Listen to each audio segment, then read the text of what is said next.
Here we go, Curse of Oak Island, Season 11, Episode 10, Digging Back In, the Curse of Oak Island recap from last night, so that I can save you an hour of your life. Alright, so we're 5 weeks into the expansion of the garden shaft vertically down. Finally, 5 weeks later, the team has been able to get the geofoam into the walls and stop the flooding. Obviously, on this, the team's wondering if they got into the flood shafts, the flood tunnels from the original workings. But as far as this episode is concerned, the geofoam is in, and Dumas is going to be able to dig down into the shaft. Alright, so the idea with the garden shaft is to get down into the tunnel and see if they can follow that tunnel into the baby blob and see if they can find any treasure in there, because water sampling has shown that there's been some gold in that water. So that's where we're at on that so far. Here's what the geofoam looks like once they put it in. It's going to fill those cracks again so they can dig down. Digging in again.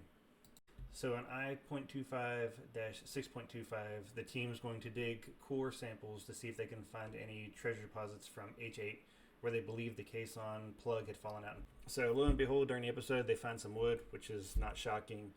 Of course, this is where they start making speculations that it came from the chapel vault, the chapel shaft. So here we go, just some wild speculations, but yeah. During the core drilling, the drill team actually pulled a very substantial piece of metal piping out of one of the core samples. That core sample had the wood in it, and it looks like this piece of piping was an original or antique core drilling tube. So this would have been like an original core drill that they would have used with a smaller diameter drill.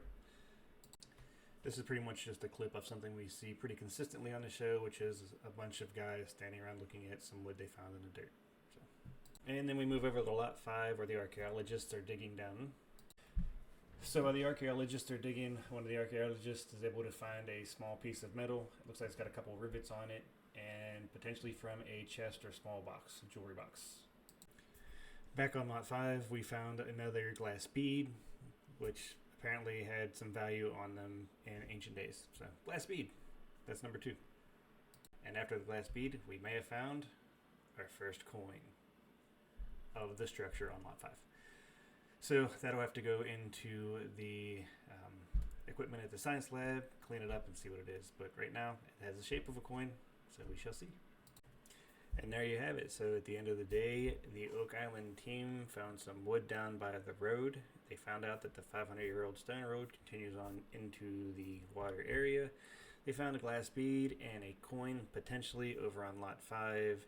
The geofoam has been pumped into the garden shaft, and they can actually start digging in again, hence the title of the show. And the core drilling continues, where they found an antique core drilling tube.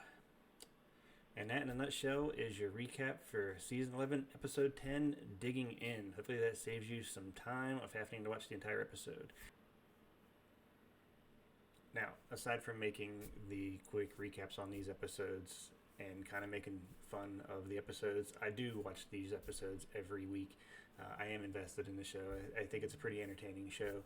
I do get frustrated that out of the 45 minutes of actual recording time on the show, about 35 minutes is spent rekindling old stories or rekindling old storylines of where, the speculation of what's going on the island, and an actual 10 minutes of true research of what they're finding. The Stone Road is intriguing. The structures are intriguing. There's a lot of intriguing stuff on this island, but the speculation, it just gets kind of far-fetched sometimes. But again, nobody knows what's going on the island, and hopefully that recap gets you some time back so you don't have to watch the entire 1 hour episode if you don't want to. Thanks for joining in.